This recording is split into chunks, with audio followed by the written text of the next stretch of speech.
Hey everybody, happy Sunday. Crazy day today. I'm here with my dad on Tesla, full self-driving 12.4.3, and we got a few places we need to visit today. So we're gonna go for a drive and see how FSD performs. First, we're headed to West LA, so let's go.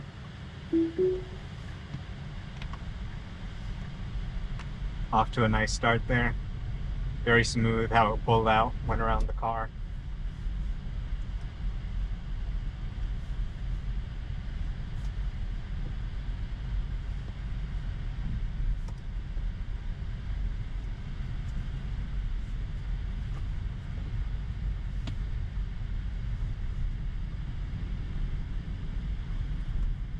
Nice, I like that.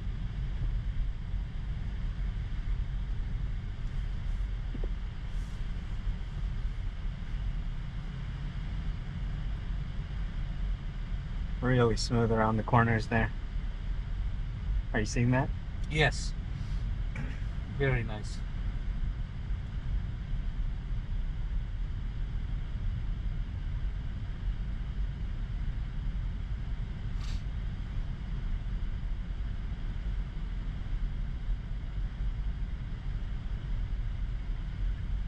All right, now we're going to make a left turn.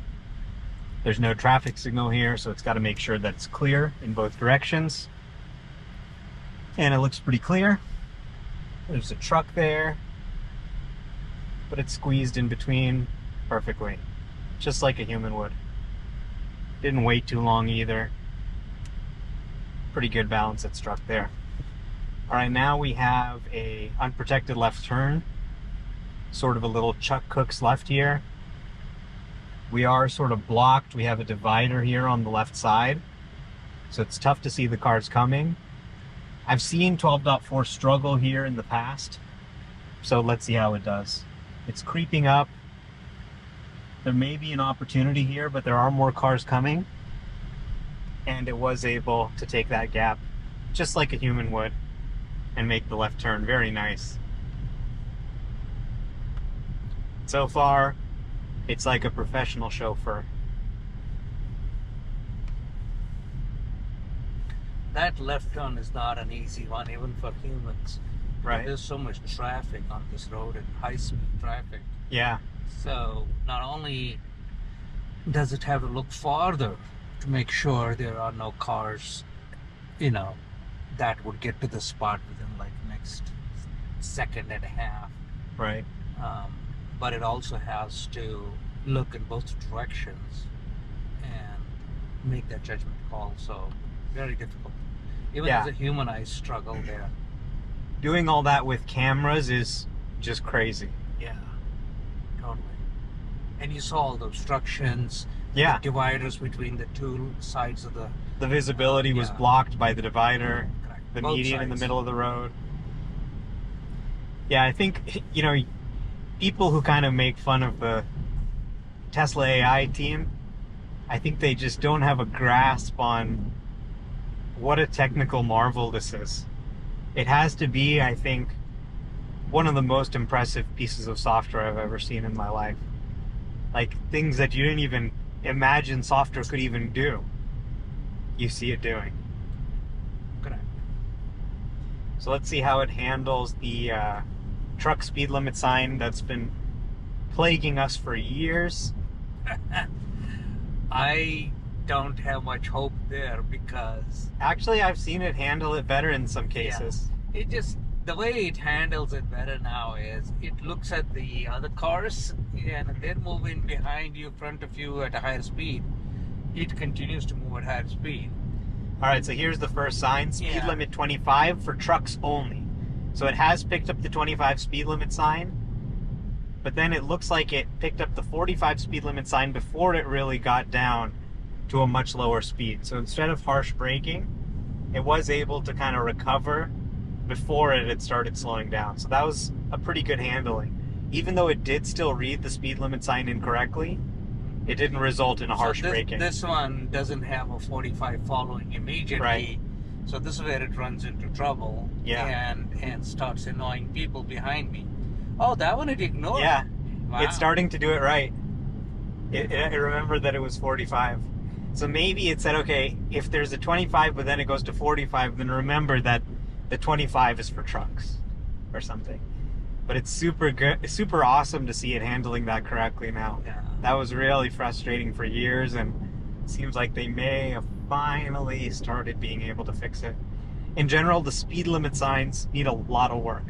You know, I talk to people who use FSD all across the country, and a lot of them tell me, hey, sometimes I'm driving down, you know, Route 26, and then the speed limit gets cut down to 26 because it reads the sign that says Route 26. So I think they definitely need some work on that. Yeah. It's a low priority, but now with the fact that we want to record these drives where even speed limit is set automatically, Right. we don't want to touch it, it just becomes unnecessary for us to teach it, you know. So, Interventions are becoming so rare, those are the things that you have to do. yeah. So it's becoming important. And, you know, you had John Carmack post, and he said, you know, I'm routinely now doing hours of driving without touching anything on FSD 12.4. Yeah. And I'm having the same experience, honestly. Even through some pretty crazy LA traffic, it just handles it like it's nothing.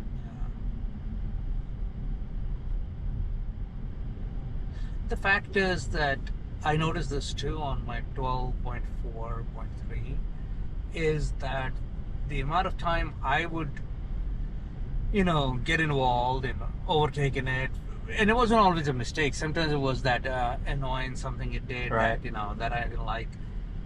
That's reduced dramatically for sure. So more we have point-to-point drives without interventions, and I would say, you know, if I get like 500 of them in a row, right, then I'll say, oh, pretty much, you know, we're ready to go. Right. Remove the wheels, remove the brake pedal, remove the accelerator. I am a tester for last 500 drives. That's a year and a half. If I take one drive a day. If I take 2 drives a day, that's 250 days. Still almost 9 months. Yeah.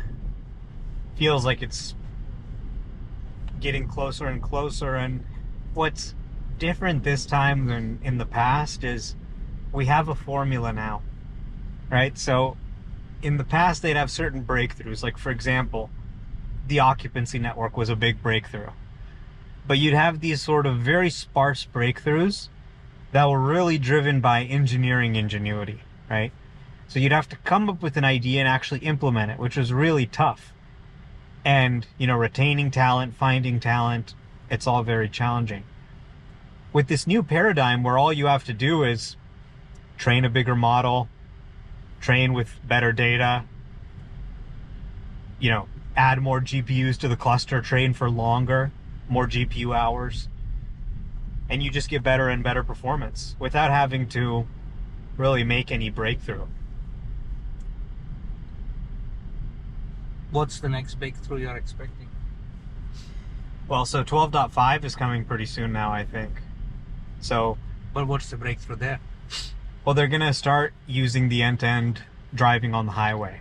Oh. So that's going to be huge. So not much on the city? No, it's going to improve on the city too, but for the first time, it's also going to handle the highway completely end-to-end. I like that. So just like we saw a big jump in performance on city streets, you're going to see the same thing on the highways. Yeah.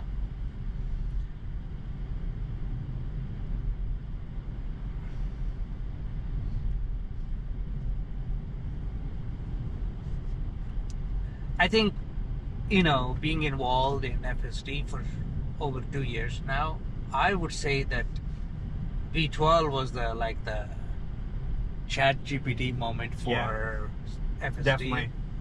And you could see some kind of an intelligence in its decision-making process. Right. Yeah. Certain things that were so obvious. For example, the car in your other lane is showing in your right lane is showing a left blinker. It would pick that, slow down, give it some bigger gap. Right. Construction zones, you know, all kind of cones and everything. You would know how to navigate through them. So those are obviously, some things that it necessarily wasn't trained on, but it's learned it by enough training data on how to navigate through different hurdles. Right. So I think they're on the right path for sure. Yeah. I mean, it doesn't seem like they've gotten anywhere close to where this paradigm can take them. I'm sure new breakthroughs will be needed in the future, but they haven't even started to use the compute power of hardware 4 yet. They haven't started to train hardware 4 specific models. Their next generation model is going to have 5 times greater parameter count, and they're bringing up 50,000 GPUs, more than doubling what they have now at Texas right now. So all those things I think are going to continue to yield a lot of improvements, and honestly, it's freakishly good right now. I think you mentioned FSD 12 as sort of a ChatGPT moment, but I think there's another big moment happening here, which is the nag going away. And the nag was just so confusing to people, and new users didn't get it. It created such a bad experience. But now with this, you've truly got an experience where it's dead simple. You sit in the seat, you turn it on, you look at the road, and that's it. Anyone can understand how to do it. And I think that's going to result in a lot more people using the product. Next, that moment where the companies now started to cut the umbilical cord between the artificial intelligence and the other tools that we still have. So first they'll let the nag go, then they'll let go your needing to keep an attention on the road, and then they'll let go the accelerator. I think they'll just increase the gap in terms of lack of attention. So right now the camera is very strict. Like even if I take my eyes off of the road for 1 second or 2 seconds, it beeps. So they'll increase that with time. Right. And then eventually, you'll see. But to be honest with you, I've been on Waymo and Cruise, in past, and I've seen them drive. And I've seen them drive in situations, all kinds of situations. But if Tesla were to put a car like that in a mapped area, very small geofence, right? They would have done that 3 years ago with their older software when they had the 300,000 lines of code. Right. So I think their strategy of saying wait until this gets so good that we don't have to have geofences and maps and everything else. Right. And we're not just handling roads, we're handling parking spots, we're handling summon, all kinds of things. Is there 1-2 punch to the rest of the world where all of them are knocked out, right? They're not going to be able to compete because they'll have to start from scratch to come to this level. There's no way I could see Waymo or anybody else park the car the way this one does, or navigate through a parking structure. I once did it in a parking structure, came down 3 levels, found the exit, Wow. And that's not going to happen on Waymo. That's they're not even working at that. So this is where you would truly have a car take you where you want to go and deal with all the challenges that the real world present, not just the ones that you are aware of, also the ones that you're not even aware of.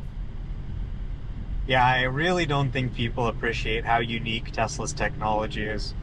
They think, oh, okay, there's other self-driving cars, there's even other cars without a driver, so it must be much more advanced. But what we haven't seen is something. What we haven't seen is something that can just look at the world and drive. Correct. And it works in Europe, it works in China, it works in the United States. Yeah. There's no other self-driving system that works anywhere in the world like that. Yeah, it kind of reminds me of iPhone and BlackBerry time, when there was a little bit of overlap between the two technologies. There used to be pundits that would make a case for BlackBerry. Oh, this does this better, it has this, it has encryption. Right. And I used to tell them, I said, come on guys, it's not even the same class of competition, right? BlackBerry would have to throw everything away to be iPhone and completely re-engineer everything, and that'll take years and years. So they're done, they're toast. And sure enough, they're done. So same thing, when Tesla's FSD is actually converted into robotaxi technology with cars without any steering wheels, without any gas pedal, that technology will be so far advanced that anybody else working with the lidars and all of that, they'll have to really dump everything and start over. So we're talking about it. So their best bet would be to license the technology from Tesla and move forward. Oh, yeah. Not waste time with it.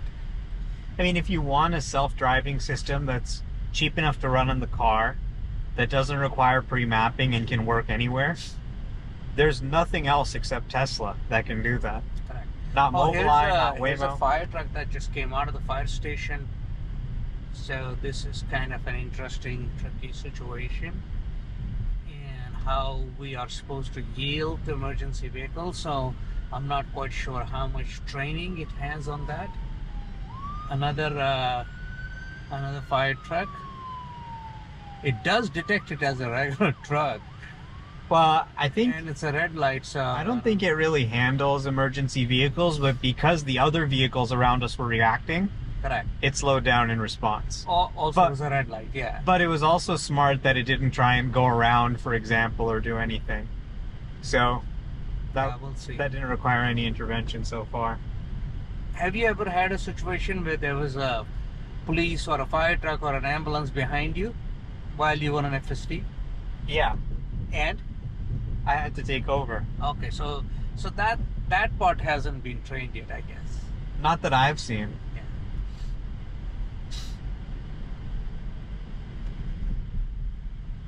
But, it should be something that they could solve just by showing it data of people responding to emergency vehicles. It should then be able to just do it like a human. I would say My guess is just because it's sensitive, it's been an area of concern for NHTSA too. They said, okay, let's just make it so people have to take over for emergency vehicles for now. They probably want to make sure the handling is just absolutely flawless before they try handling it automatically. You wouldn't want to impede an emergency vehicle because your software is buggy or something. I would say that plus the handling of that last 5-10 yards, whether it's a parking spot or whatever, and then reversing out of a spot.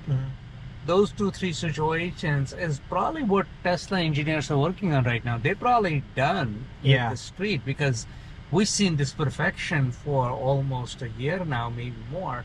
So I don't think there's any concerns on the normal street driving. I'm pretty sure they're working on those edge cases now, and the ones they deliberately left out, like the emergency vehicles, reverse, and finding a parking spot kind of situation. Yeah, they have said they're working on reversing and smart summon and banish. So I think by the end of the year, they'll be feature complete, meaning you don't have to touch the controls at all in a day if you don't want to. You could just have the car do everything. And, maybe there'll still be some interventions in some rare occasions, but those are just getting more and more rare every month. I noticed you set up your FSD for the speed to be automatic, Uh-huh. and I haven't done that yet. It does pick the speed automatically, but sometimes I override that. I want to go a little faster or slower. You can still use the accelerator pedal to go faster if you want. I would definitely recommend everyone turn auto speed on. I mean, sometimes auto speed has been driving too slow. People have been frustrated with it. That's why they've turned it off. But definitely give auto speed a try every once in a while if you're one of those people. Life's definitely a lot better with auto speed on. Overall, it drives much better. It handles more things the way you'd like, and I seem to have fewer interventions with auto speed on. It's just one less thing that you have to worry about. Do you think this car's been hit on both sides like that, or is it by design? No, it got hit.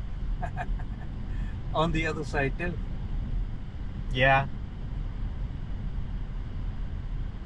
That makes no sense. Well, maybe it hit like a guardrail or something with two things sticking out. Uh,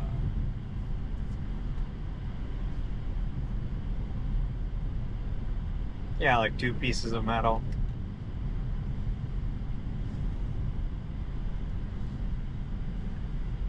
they're too symmetrical to be. Look at this tight lane change in between two cars, how it slips in there. Yeah, that it does really well. Now. The lane changes are just Sometimes insane. even better than I would do it. I know. I can't even change lanes as well as this thing can. And it does it so smoothly too. So now they just redid the freeway on-ramp here. And last time it actually got onto the 405 South on accident because of the new on-ramp structure. So let's see if it makes that mistake again or if it's able to... Have they opened the new ramp now? Yeah, they have. Oh, nice. Mm-hmm. So this one now does both north and south? Well, you basically don't have to turn right. Okay, come on, do the right thing. Don't go south. Don't go south. Change lanes to the left. Yes! Okay, good. And there was like fast traffic coming behind me on the left, and it still, it waited for the perfect moment. It was really good. So now there are cones. That's not even like a regular road. Okay, now this is really interesting. Look, the map directions are actually telling it to turn right onto 182nd Street, Correct. but it actually got on the 405 on-ramp. Yeah. It figured that out itself, even though the map directions had the old entrance. Yes. That's crazy. That is amazing. What does that tell you? And then the other thing that's interesting is, before it got on the south, because it was trying to make a right turn, so it thought, okay, I'm getting in the right turn lane, but then it actually ended up going south. Now, without an update, or it was another 12.4 that it did that on, it's now corrected the issue, and it's now figured out how to get onto the 405 North correctly. That's pretty impressive. I wasn't expecting that. I was expecting it to go south. So what does that tell you? That it ignored the map Yeah. and And went with vision. yeah, which means that it has a power to override the map based on Yeah. construction. And I've seen that. and I've seen that a few circumstances times. Yeah. I've seen that a few times where the directions say something different, but it makes a different decision to get to the pin as efficiently as possible. That's true. Like one time I saw where it said, okay, go forward, then make a U-turn, then turn right. But it was possible to just make a left. So it said, okay, I'm just going to make a left. And it made a left turn instead of doing that complicated route. So I was like, wow, that's really how it should work. That's how a human works, right? Yeah. We don't just blindly follow the map. We use our intuition, and the map is just a hint. And look at the 405 jam-packed here. And you don't even have to worry about it. This is one of the busiest portion of the 405, busiest freeway in the world. 1, 2, 3, 4, 5. It gets up to 8 lanes at 6, 7, 8 lanes, bumper to bumper traffic. If it can drive on this freeway, which a lot of people I know cannot, and some people just simply humans get stressed. Simply refuse to get on this freeway. So if it can drive on this freeway, you can definitely give it A+ on freeway driving. Because this is not, we're not talking about, any other state driving. This is California, high speed. If this is your commute every day, this software is going to change your life. Yeah. It's going to improve your quality of life so much for $3 a day. It's unbelievable. What's $3 a day? $99 a month divided by 30 days. I don't think that's even relevant. I think that $99 is more like the cost of ownership, that it's definitely worth every penny. I think FSD, if it was included the car and people had to pay $5,000, $8,000, $10,000 more, they would blink. It definitely... Really impressive slipping into the carpool lane there. Yes. In previous versions, it would, if the carpool lane was that crowded, it would just fail to get inside. Yeah, but it really squeezed in. And, what's crazy to me is it's doing this all with cameras. Everybody said, you guys are crazy. You can't turn off the radar. You can't turn off these sensors. You need them. You actually need lasers to be able to drive. And they said, no, look, with cameras, even when traffic suddenly stops, just with cameras, they can stop every time and it never hits the car in front. That's incredible.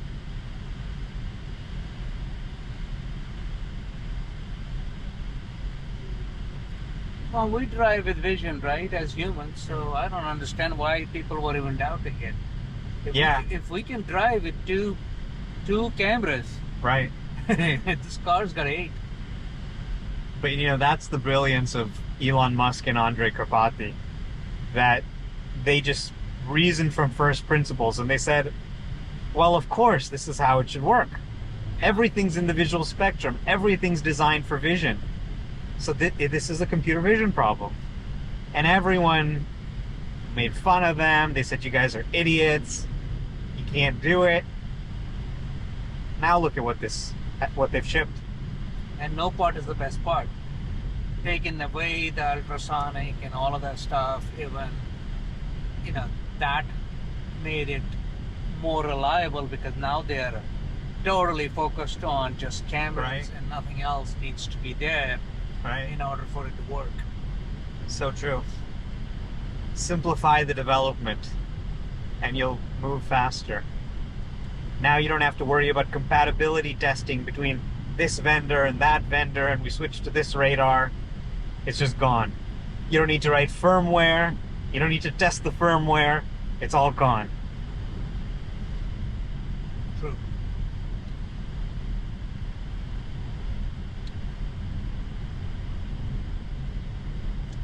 I travel a lot of countries and a lot of cities in the world, and I've driven in so many international cities around the world. I have yet to find a city with traffic as crazy as LA.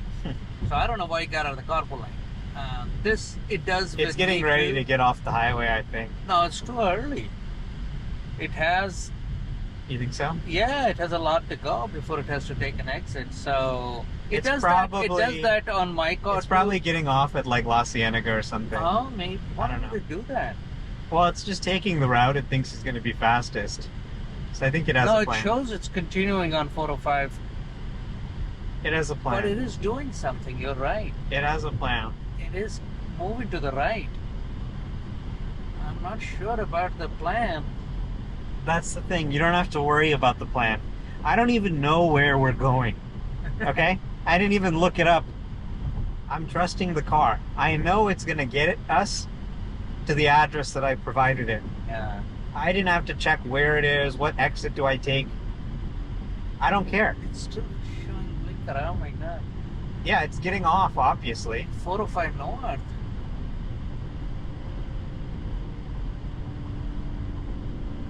We are on 405 north.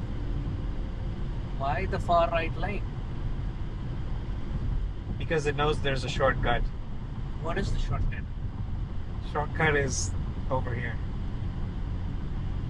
Century Boulevard. It's taken Century Boulevard. Yeah, look at what the traffic is like up there. It's trying to go around it as much as it can. Okay, Range Rover on my right. Yeah, I was trying to change lanes. BMW ahead of me. I was trying to change lanes over to the right, but then that guy merged in. Yeah, so it's good in at the correct spotting lane that. now. Considering it's planning to take Century Boulevard exit. So let's see how that works. I wonder if the map actually asked it to take that exit, or did it just decide on its own? It decided that the fastest way to get there would be to go this way. Now, it may not actually get off on Century Boulevard. I think it's going to stay on the 405. But if you go over here, you can just continue on to the 405, but cut through a little bit of traffic. Ah, interesting. It's taking a little shortcut.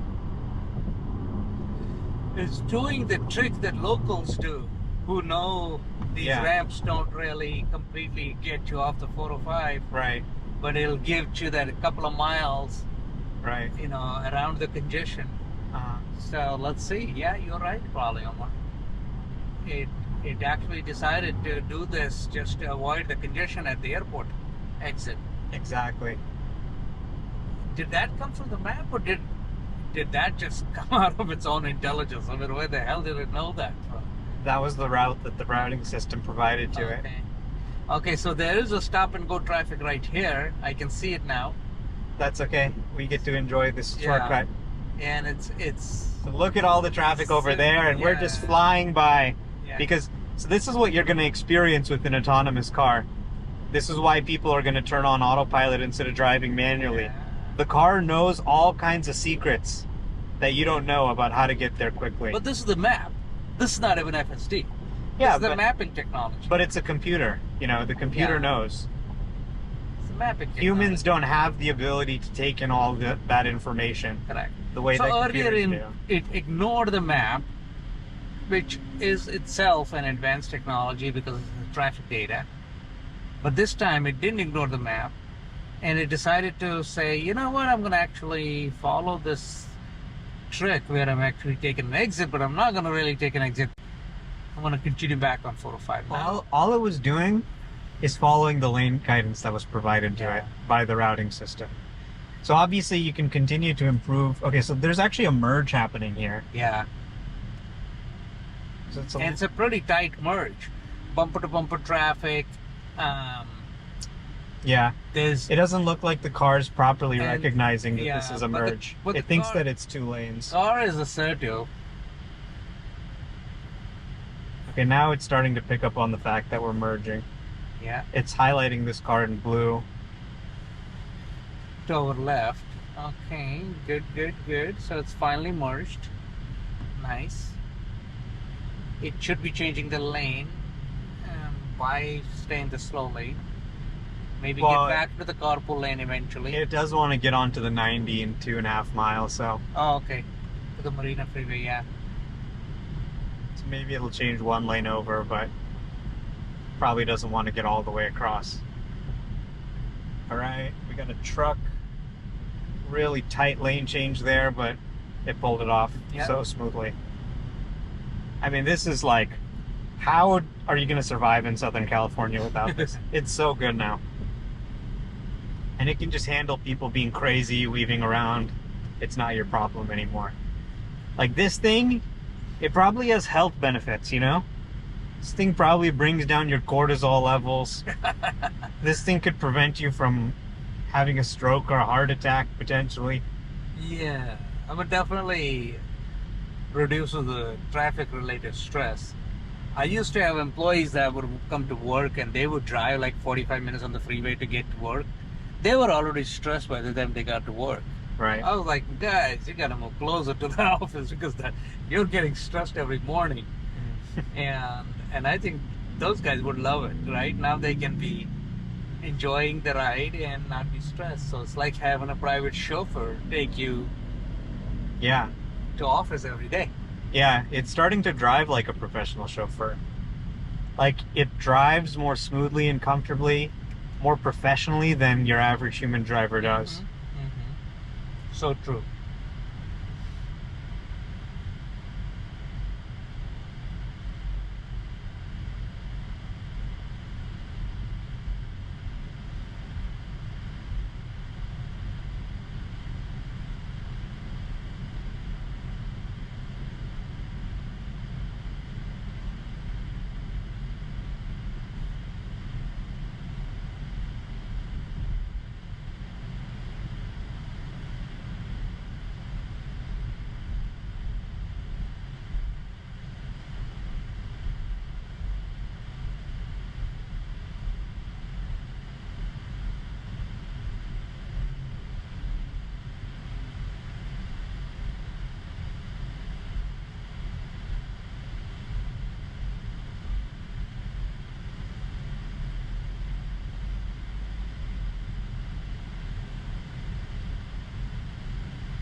We're gonna take Marina Freeway. Looks like. Yeah. So this is some of the most boring driving you can ever do in your life. This is the kind of driving nobody wants to do I know. themselves. This is what software was made for. And if somebody drives it for you for $1.50 each way, Right. so it's like, are you sure that's not even minimum wages? It's insanely cheap.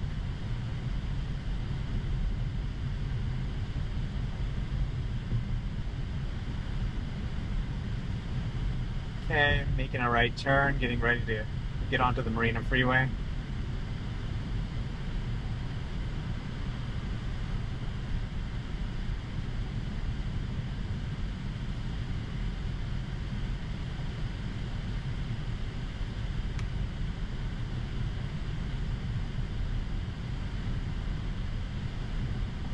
Changing lanes again.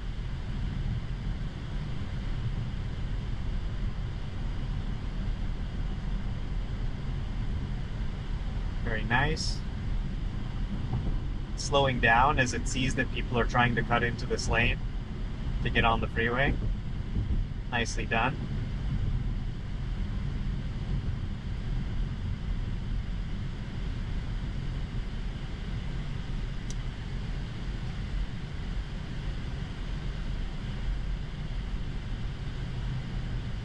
It knows that both of these lanes go on 90 Right. freeway, so it doesn't necessarily go in the far Yeah. right lane.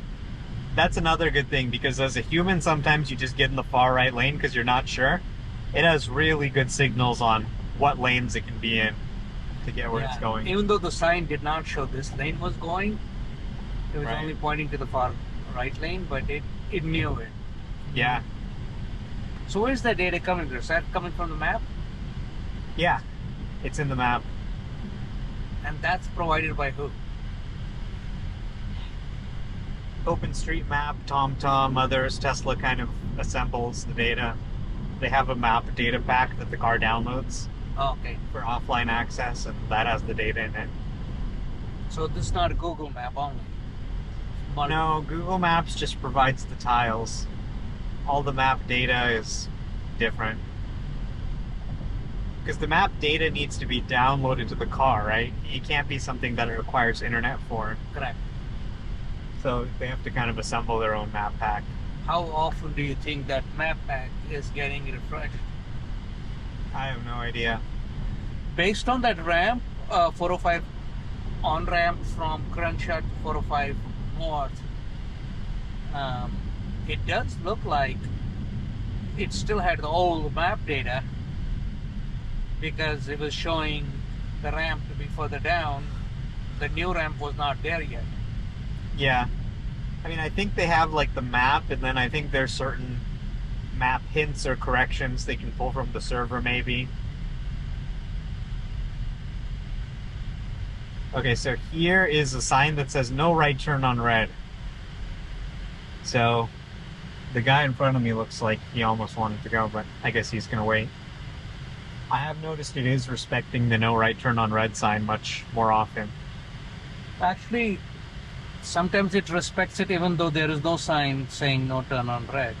I've seen that. Well, yeah, if it doesn't have visibility, then it won't make a right turn. Or maybe it thinks it saw a sign or something. Who knows? But most of the time it does turn right on red.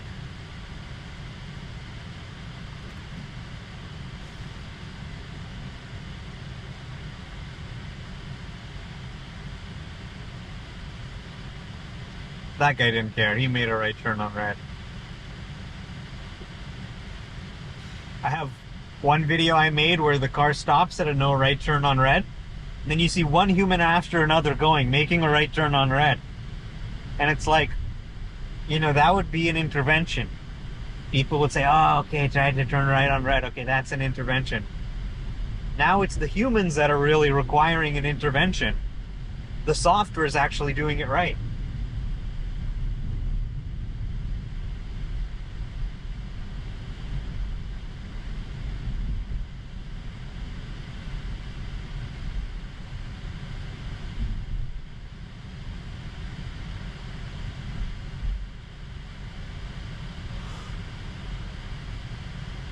All right, we're getting close to our destination now. We're just 2 minutes away, 0.7 miles.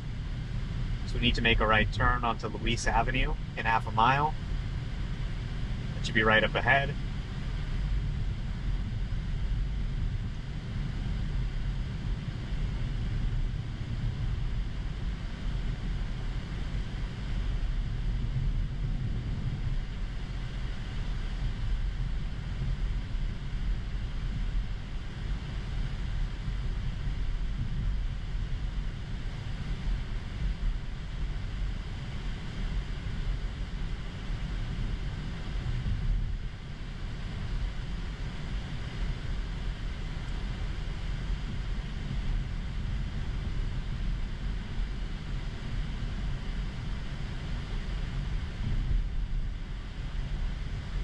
All right, here's Luis Avenue.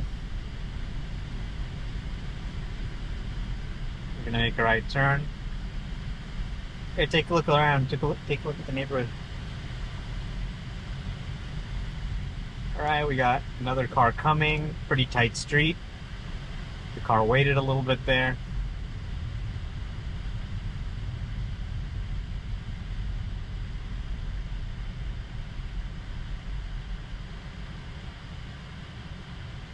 Making a left turn.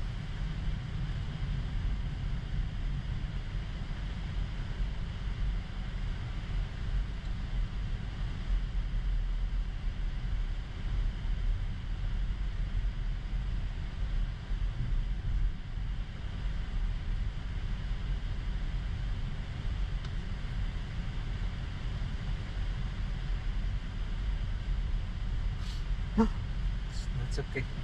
It saw it. Yeah, it did brake a little bit, I think. A cat ran into the street. All right, we got another vehicle coming, and it is pulling over. Very nice.